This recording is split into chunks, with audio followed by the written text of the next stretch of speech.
Baik, Assalamualaikum warahmatullahi wabarakatuh. Perkenalkan, saya Silvana Ibrahim. Di sini saya akan menjelaskan terkait dengan apa itu DM juvenil atau diabetes mellitus tipe 1. Nah, diabetes mellitus tipe 1 merupakan penyakit yang ditandai dengan adanya kerusakan sel-sel penghasil insulin di pankreas yang disebabkan oleh sistem imun yang menyebabkan defisiensi insulin absolut. Diabetes mellitus tipe 1 terjadi akibat proses autoimun yang menyebabkan kerusakan sel pankreas sehingga menimbulkan defisiensi insulin absolut. Genetik seperti usia, jenis kelamin, ras, dan riwayat keluarga berperan sebagai predisposisi, sedangkan faktor lingkungan seperti pola makan, aktivitas fisik, infeksi, serta faktor sosial ekonomi dapat memicu dan mempercepat terjadinya proses autoimun tersebut. Diabetes tipe 1 atau type 1 diabetes ini disebabkan oleh kondisi genetik di mana ada kelainan HLA atau Human Leukocyte Antigen yang dimana sel T atau sel imun tubuh menyerang beta sel di pankreas. Beta sel sendiri fungsinya adalah untuk memproduksi insulin. Ketika sel beta diserang oleh sel T, maka yang terjadi adalah penurunan kadar dari hormon insulin. Jika kadar insulin tidak mencukupi, maka gula dalam darah ini akan menumpuk, kemudian menyebabkan beberapa simptom yang kita kenali seperti poliuria, poliphagia, polidipsia, dan glikouria. Pada diabetes mellitus tipe 2, hal ini bisa disebabkan oleh beberapa faktor, misalnya obesitas, kemudian gaya hidup yang tidak sehat, dan juga minimnya olahraga. Baik, sekarang kita masuk pada manifestasi klinis dari diabetes mellitus juvenil. Yang pertama ini ada poliuria atau sering buang air kecil. Nah, poliuria ini terjadi ketika kadar gula darah yang ada di dalam tubuh itu di atas 140 sampai 160 mg per desiliter. Nah, ketika kadar gula darah dalam tubuh itu tinggi, tubuh itu harus membuangnya melalui air kemih, dan hal ini yang membuat semakin tinggi kadar gula darah, maka semakin banyak pula air kemih yang dihasilkan. Lalu yang kedua ada polidipsi. Polidipsi ini atau sering merasa haus ini terjadi ketika status cairan di dalam tubuh itu berkurang. Nah, hal ini bisa disebabkan karena tadi yaitu poliuria, di mana pasien sering suka buang air kecil, dan hal ini membuat status cairan di dalam tubuh itu berkurang dan akan memicu dehidrasi, merasa haus. Yang ketiga ada poliphagia. Nah, poliphagia ini atau sering merasa lapar itu terjadi ketika kemampuan insulin untuk membantu tubuh menyerap glukosa itu berkurang. Nah, sehingga hal ini membuat tubuh itu gagal untuk mengelola kadar gula darah, dan hal ini yang memicu penderita diabetes itu sering merasa lapar atau polifagia. Lalu selanjutnya ada penurunan berat badan, mudah lelah, dan lemah. Nah, ketiga hal ini disebabkan karena adanya defisiensi insulin pada penderita diabetes yang mengakibatkan tubuh itu gagal untuk menyerap glukosa masuk ke dalam sel, terutama di sel otot dan juga adiposa. Klasifikasi DM juvenil tipe 1 diantaranya ada faktor genetik, epigenetik, lingkungan, dan imunologis. Diabetes mellitus tipe 1 terjadi akibat destruksi sel beta pankreas akibat autoimun 90%. Risiko untuk mengalami DM tipe 1 ini berhubungan dengan kerusakan gen. Saat ini diketahui lebih dari 40 lokus gen yang berhubungan dengan kejadian DM tipe 1 antara lain infeksi virus dan diet, sindrom rubella kongenital, dan infeksi human enterovirus diketahui dapat mencetuskan DM tipe 1.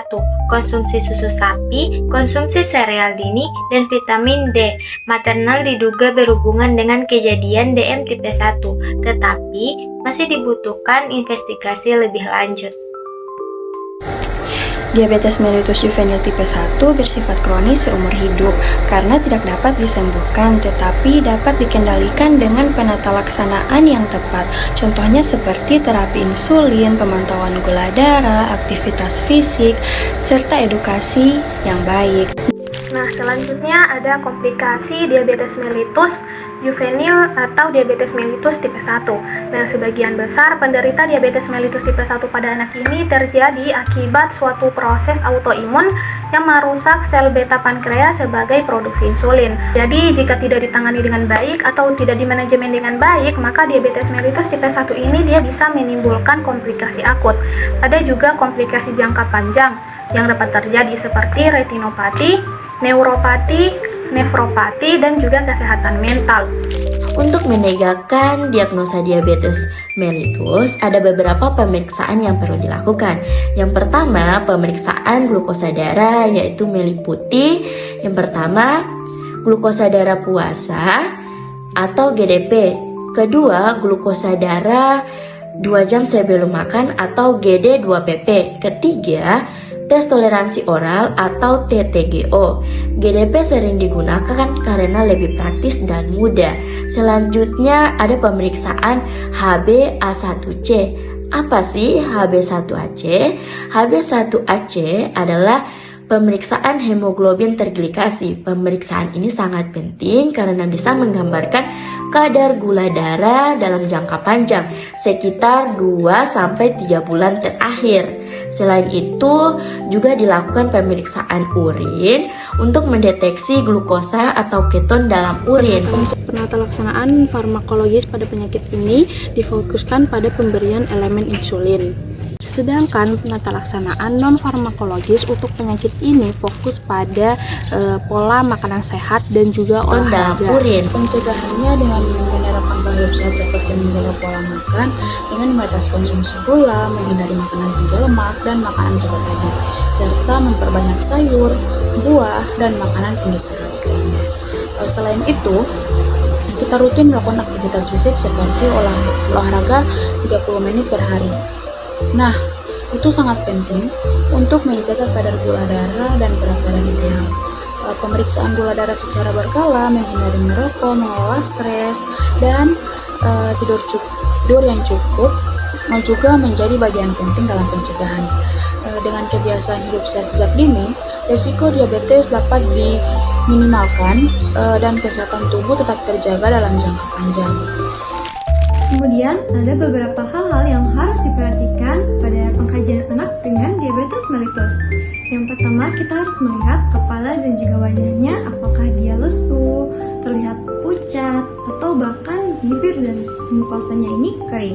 Yang kedua, kita harus mengecek pernafasannya, apakah pola pernafasannya ini berubah seperti takipnu, dyspnu, atau pola nafas abnormal, atau pola nafas abnormal lainnya seperti pola nafas Kussmaul.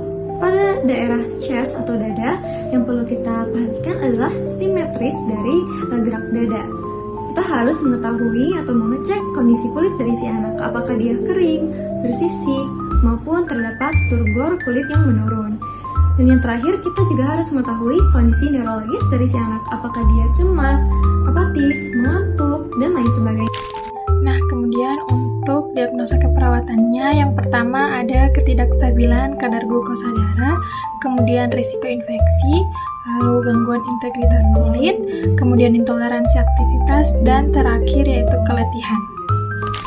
Nah, intervensinya yaitu manajemen hiperglikemia, manajemen hipoglikemia, pemberian obat subkutan, pencegahan infeksi, manajemen imunisasi atau vaksinasi, perawatan integritas kulit, perawatan luka, manajemen energi, terapi aktivitas, edukasi aktivitas atau istirahat, dan manajemen energi.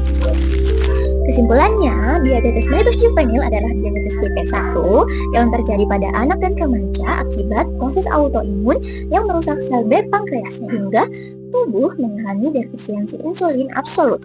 Nah, kondisi ini menyebabkan gangguan metabolisme glukosa yang menimbulkan gejala khas seperti poliuri, polidipsi, polifagi, penurunan berat badan, dan mudah lelah. Nah, penata laksanaan utama adalah pemberian insulin untuk menjaga kadar glukosa darah dalam batas fisiologis, disertai edukasi berkelanjutan tentang penyakit, pengaturan pola makan sehat, dan aktivitas fisik teratur sesuai kemampuan pasien. Nah, pemeriksaan menunjang seperti glukosa darah puasa, glukosa 2 jam postprandial, HbA1c, serta pemeriksaan urin untuk glukosuria atau ketonuria membantu dalam diagnosis dan pemantauan kondisi pasien.